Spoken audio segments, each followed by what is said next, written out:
Good morning, good afternoon, and good evening, and welcome to our second podcast, OGCI's Talking Transition Series. I'm Susan Kish. I'll be your host for the next 30 minutes. This podcast series is looking at how OGCI, the Oil and Gas Climate Initiative, works and what that energy transition really means. What are the hard questions? What are the messy issues? And what are the challenges and opportunities that this transition brings? We appreciate your time as listeners, and we're going to frame the conversation around what, around why, around who we're speaking with, and around how. So let's start with the what. Since 2017, OGCI has been supporting a series of independent scientific studies that measure methane emissions from different types of oil and gas facilities in different types of locations, like cities, around the world, working with EDF and the UN Climate and Clean Air Coalition, or the UN CCAC. The first 5 peer-reviewed papers have now been published. Why? Well, methane is a potent greenhouse gas with global warming potential estimated at 84 times carbon dioxide over 20 years, and a range of 28 to 36 over 100 years. Right now, methane emission reporting primarily relies upon engineering calculations, known estimates based on emissions from specific types of equipment and kinds of usage. Importantly, independent research on U.S. onshore facilities and increasingly offshore is starting to find wide variations. And that has led, along with other things, for a demand for empirical observations, pushing towards transparency and pushing towards the first real actions based on hard data. Today we have with us Steve Hamburg, who is the chief scientist at the Environmental Defense Fund, which has been playing a key role in getting governments and oil and gas companies and others to accelerate action on methane emissions. He's been with EDF for over 12 years with a background in biogeochemistry, forest ecology, and climate change impact research, and has published more than 100 scientific papers. However, today he's here with a different hat, that as Chief Scientific Officer at the UNCCAC, the UN Climate and Clean Air Coalition. So, Stephen, welcome and good morning. Good morning. I understand we're both anticipating a snowstorm at some point in the next day or so. I'm talking from Boston, and Stephen, you're down in Providence, right? Correct. Providence, Rhode Island. Got it. So can you, just to set the stage, why is it so important to make this switch from engineering calculations to empirical observations around the measurement of methane emissions? Well, basically, the engineering calculation approach has been very inaccurate with respect to the actual emissions that are occurring. And if we don't have a good idea of both how much is being emitted and where it's being emitted, then the ability to dramatically reduce those emissions is greatly limited. Okay, that sounds pretty straightforward. Let's go into this specific project, these scientific studies. Can you tell us about how this started in 2017? And what did you see as the role of OGCI? So I need to back up a little bit to about 10 years ago, so just 2011 or so, and realizing that we did not have good data on methane emissions from the oil and gas supply chain. So it was really difficult to have a reasoned conversation and take appropriate action. So we developed a series of studies with literally hundreds of scientists in the United States to quantify methane emissions from the oil and gas supply chain across the US and then subsequently in Canada. And during that effort, we realized that the emissions pattern was quite different than had previously been understood. So in 2017, it was really important to continue this work on a global scale because, of course, the results in the US and Canada weren't not necessarily the same as what would be found at other supply chains. So that was the origins of the work, was to recognize the value of empirical data to really understand the nature of the problem and in turn provide data that allows for efforts to mitigate those emissions. Okay. So with that information and with that premise, that the actual data measurement was materially different from the empirical calculation. How did you figure out, or how did the process of developing these studies with the UN CCAC and OGCI actually come to life? Well, basically, we did an analysis of looking at where did we have gaps in our knowledge, and what types of systems were we in a good position to be able to measure. Since we use aircraft for a lot of them, though not exclusively. If you're not in a plane, you're on the ground, so you need to be able to get access to the site. You need to have permission to fly in the airspace, and we needed to have a fundamental understanding of the systems. So with the collaboration of the companies in OGCI, as well as with scientists across the globe, we identified places where we thought it was feasible and necessary to get more data, including on offshore systems, because we had not focused in North America on emissions from the offshore. So this was clearly a large gap in our knowledge. And so we started working on building a scientific program that would allow us to collect that kind of data, build a wider range of data sets relative to those that we've collected to the date, and then use that to figure out where we should look next. So how did you, having working on these with the oil and gas companies through OGCI, how did you feel comfortable about scientific independence and the integrity of the data? How did you think about developing processes to ensure that that was robust?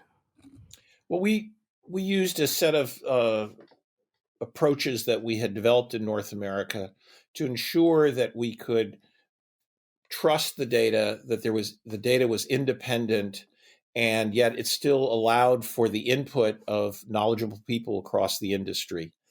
To do that, we have a process of trying to identify the questions and leading researchers. We then get approval of the steering committee of these studies, which includes 4 members of OGCI, but also the European Commission, the EDF, the UN Environment Program. And then once that's agreed to, the scope of the work, the money has been allocated, then the work is shifted completely to the lead investigator, who then is responsible for carrying out the work and ultimately publishing the paper. There's an ability to provide input to that process along the way, both in the design and then in the subsequent results. But the control of what is finally published is totally within the hands of the principal investigator. And I don't get to control that either, even though I'm the chief scientific officer. And there's plenty of peer review during this process. We have a science advisory committee of leading experts from around the world that review the plans and review the products and data that come out of it. And then all of this work is submitted to scientific peer reviewed journals, where there are additional peer reviewers who review the work, and it has to pass their review to be published. And we found this process is really effective in ensuring both independence, but also ensuring that we get the insights of those who are working on the ground, and understand the systems that, in fact, we're studying. So you've built in a whole series of checks and balances, it sounds like, to ensure, as you said, you get both the insights and the independence. Does that slow things down materially? And is that a concern?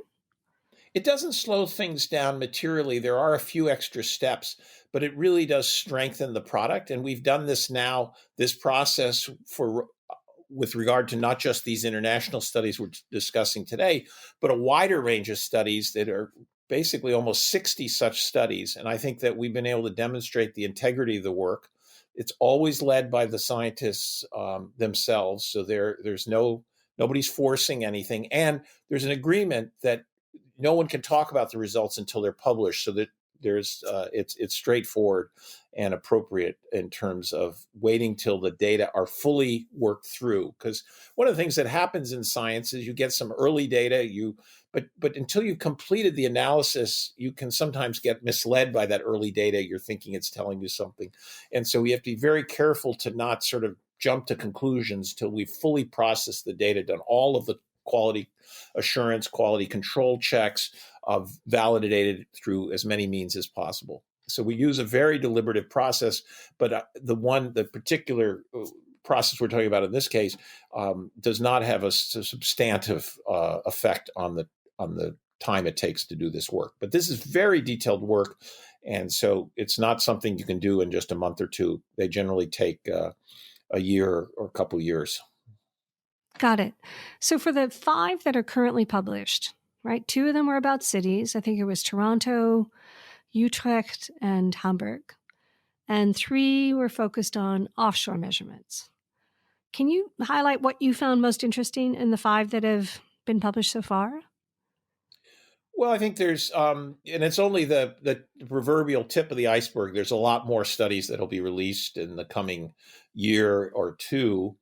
And I think so far what we've seen is that the patterns of emissions observed in those areas, reported in those 5 papers, isn't that materially different than what we've seen in North America, or a little bit, a few studies that have been conducted elsewhere.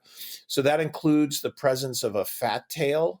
So what we mean by that is, the economists talk about it, that there are a few occurrences, but they're significantly larger than the rest, so they tend to have a big impact on the overall characteristics of what you're observing. And they're often referred to as super emitters in the oil and gas industry.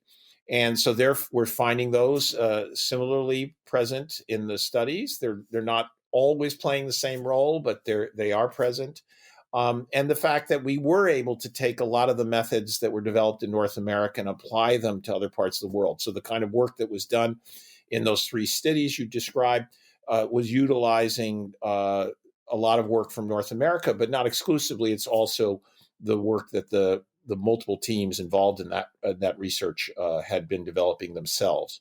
And this is really about building a global community of scientists with the expertise to be able to measure methane emissions from the oil and gas supply chain with a greater rapidity and ease. And that'll be critical as we move into a real large, a heavy focus on mitigation, that we really have this kind of ability to empirically determine those emissions so that we can ensure that we're having the impact that we're looking for. So one of the things I thought was interesting on those offshore papers, and I'm going to stick to these 5 just because that's the current product we have right now in terms of findings, were these observations about how some of the shallow facilities had actually a lower methane emissions than had been expected. And there was an analysis that thought that was perhaps because they were older equipment. Can you talk about some of the early findings in terms of these offshore facilities? Yeah, so actually the shallow emissions were higher and the deep water ones were lower. And part of it is just understanding how these different facilities are used. And the higher emissions in these shallow facilities was not something that was expected. Of course, by whom? But at least it wasn't widely expected. And it's basically saying, again, we need to know more. We need to have better data. And there are ongoing studies, not part of this series, that's picking up on that work. So we should know a lot more. These data come from the Gulf of Mexico and the United States. We just published a paper a week ago that characterized offshore methane emissions from Mexico that are part of this series, as well as onshore in that case. And there's a series of papers that will be coming out on methane emissions from the North Sea offshore. And so what I think we'll see is that it's a complex, complicated system. I mean, this is not all of the sites look the same, but it also, there are significant emissions coming in many of these locations. And connection between the parts of the system be key. If we just look at individual pieces, you may miss serious issues because they're connected. We have to think about it as a supply chain. So sometimes issues that are causing something to happen may be reflected downstream somewhere. Or, for example, we'll often see tank emissions on well sites that are driven by something further upstream, though the point of release is at the tank itself, though that's not because of a tank malfunction, but because the pressure relief is occurring at that location. We're seeing the same kind of thing offshore, where some of those emissions may not be related to the actual infrastructure that you're observing, but due to something upstream. And it's working through all of that becomes critical. So can you just dive into this question of what do you mean by a supply chain here? Is the product that you're tracking the actual methane emissions? So you're looking to when it generates, it's sort of processed through, and then when it emits, or how are you defining supply chain in this context? Well, I don't quite get that. I think supply chain in a very straightforward way. I burn natural gas in my house here in Providence. Today's being a cold day. We're burning it as we speak. Yep, same here. So what does it take to get that gas from a geologic reservoir to my house? And that system of infrastructure and processes represents the supply chain. If we include my burning in my boiler, then it's the value chain. I've added the end use. And end use is an important component of this because there are emissions associated with end use as well. We have not, as part of the CCA study, been looking at end use, but it is important to remember that end use matters as well. But of course, that's not something that the oil and gas industry is directly responsible for. So thinking about, you're bringing that gas out through some kind of drilling, you're processing it on site, separating liquids if they're present, you're putting them into gathering lines and doing additional processing, then putting it into some kind of transmission system with compressors. You're ultimately getting, if it's in a pipeline, you're getting to a city gate or to a facility. If it's a city gate, you're dropping that pressure and sending it pipes to come to my house, where I'm then using it in my boiler. Got it. All right. In terms of the papers, the 5, and you mentioned one that was just published recently around Mexico and others, what papers are coming up? What should we be looking for in terms of upcoming publications? Well, we have a series of projects involved in Romania and in Australia, more on the North Sea, as I mentioned, as well as on the LNG supply chain, or the production of LNG, which is a particular step in the supply chain that's having more and more natural gas is getting transported as LNG. So we are not, the series of studies will not look at all regions and all processes, but it's, again, trying to open up our understanding to see the patterns of emissions and point us in directions where further study is necessary. When we talked last week, you gave this great image of the elephant, right? Some of these studies are seeing the trunk, and some of them are seeing the back left foot, and some of them are seeing the right shoulder. Do you have a sense of when we're going to be able to see the whole elephant? Because your description makes one draw the conclusion that we're still at pretty early stages in terms of both detection and measurement. Well, I think we've made enormous progress in being able to start to get the characteristics, to go back to the metaphor of the elephant. What we haven't been able to do is get the total size of the elephant yet. We're starting to be able to use remote sensing. There's a wonderful European Space Agency instrument referred to as TRPOMI that starting to allow us to integrate methane emissions across regions. So we've done that kind of analysis for the Permian in the United States, one of the largest oil and gas producing regions in the world. And we were able to collect and quantify methane emissions from the entire region over 11 months. Tropomi satellite is an amazing step forward in our ability to use remote sensing to quantify methane emissions, but its detection limit is too high, so we can't see all of the regions of the world, so we can't quantify them all and track trends across time. And that's the reason, actually, that the Environmental Defense Fund, through its subsidiary Methane Sat LLC, is developing the next generation of satellite that will be able to much better quantify total methane emissions from the oil and gas supply chain globally because of increased technological capacity, much lower precision, meaning much lower detection threshold. So we're building that. That will be launched in less than 2 years. We'll have that data relatively soon. But we've come a long way in getting that full picture of the elephant. But we do still need to study and build more data to be able to give greater clarity about it. And then, of course, to size it in an absolute way. But we have enough data in enough places where action is possible now. And many of the mitigation opportunities are clear and cost effective. So there's no reason not to be taking action now to reduce those emissions, even if we don't have the full picture of all of the details of the elephant. There are clearly places where we need to have more information, but we know a lot, and much more than we knew just a decade ago. In terms of your top three, where would you say that those would be, where we have enough data, we have enough emissions information to be able to actually start taking very pragmatic actions to mitigate?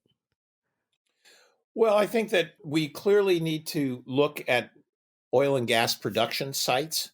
We're seeing that is the largest source of methane emissions across the supply chain. We also know that compressor stations, when it's used in transport, are critical sites of potential emissions, and as well as local distribution systems and end use. Urban areas are sources of significant methane emissions. And we have to be careful, because the studies have built a picture in only a limited geography, to recognize the fact that we have much greater detailed knowledge in North America, and we're getting better knowledge in Europe. Doesn't mean that that's because those are the sites of the highest emissions. It's rather that's where our data is. So we have to make sure that we get to the other geographies and don't privilege one site over another because we have data or we don't have data. Got it. So I'm going to switch and just ask about you, Steve. You started your career, it sounds like, as an academic, but 12 years ago you switched over to EDF. Why did you make that change? Well, I had Not, been a not that professor. being a professor isn't a wonderful thing, but something else must have motivated you. Yeah, so I'd been a professor for 25 years, and I decided that I wanted to have more impact than I could through my many students, who are fabulous and are all great. Many of them are doing great things, but I wanted to get directly involved in making the science I did or undertook policy relevant. And that's what we've been doing with this methane work is how do we take the enormous capacity of modern science, but ensure that the data we collect is directly usable in a policy context, whether that's by an oil and gas company, whether that's by a regulator, whether that's by a civil society organization. All have a need for good data, and we had a limited access to that data, and thus we weren't in a position to take the actions necessary. And with methane, we haven't talked about, one of the things that really motivated me was to making sure that we're getting the best scientific insights to take effective action. So methane was not receiving, when we started, when I came to EDF and when we started this work, the attention it deserved. And methane is responsible for more than 1/4 of the global warming we're currently experiencing. And it's essentially 50%, half of the impact that our emissions, our greenhouse gas emissions this year will have on the climate over the next 20 years. So if we want to reduce the rate of warming over the next few decades, in my lifetime and that of much of my daughter's lifetime, methane is a powerful tool. And some of the biggest opportunities to make those reductions come from the oil and gas industry because the technology is present. We went out to a site in a series of sites in the Barnett region of Texas is where the fracking was really deployed at scale for the first time by George Mitchell. And a third of those sites are very close to zero, if not at zero emissions. So clearly it can be done well. And the question is, we needed the data to be able to help the industry and basically ensure that there could be standards for operation that met what that third of the sites doing across all of the sites. Now, things happen. You're never going to be absolutely at zero, but we can be a lot closer. So as an academic, I could write papers and hope people took it up. Now we write papers, but we're directly input those into the policy process. I'm a scientist. I'm not a policy advocate. I'm not out there advocating for specific regulations or other things, but bringing that data right to and ensuring it can be used by others to affect good outcomes is really why I got into science in the first place. And what was the role and what was the difference that working with OGCI made? Was it having access to these big oil companies, oil and gas companies, or was it their perspective? Was it their knowledge, or what added value did OGCI bring? Well, the oil and gas companies, and we've worked with them previously in North America as well, as I mentioned earlier, provide a technical knowledge that most of the academics won't have, even if they've spent time in the industry, and many of them have. So they come out of the industry or they've worked with the industry before to be critically look at the work that's getting done. And that provides an insight that's always helpful. And we worked, this was not as part of the CCAC International Methane Studies, but in a previous study, and someone from the industry pointed out to the PI who was working on a particular issue that they had missed an important source of emissions. Oh, that's cool. And it turned out to be a really important source. And I asked this individual later, I said, well, I'm curious, you didn't have to raise this. He said, ultimately, high quality data is far more important to my company because now, and then it turns out it was an important source. They were able to understand it and have answers as soon as that study came out, how they were going to address it. That's cool. That's great. So listen, Steve, thank you very much for your time. And thank you for being the Chief Scientific Officer on these papers. And I think we are really looking forward to the balance of the research and continuing this, filling out the elephant, understanding where the emissions are coming from, what's causing them, and therefore being able to go to the root cause. Well, thank you. My pleasure. And I look forward to getting rid of these methane emissions and helping everybody, both the industry, the climate, and broad civil society. Thank you. Agreed. So for our listeners, if you'd like to read these 5 papers and learn more about these and the future publications, please visit the knowledge base at oilandgasclimateinitiative.com. And there's also information about what OGCI and member companies are doing today to, as Steve pointed out, to reduce and eliminate methane emissions where they can.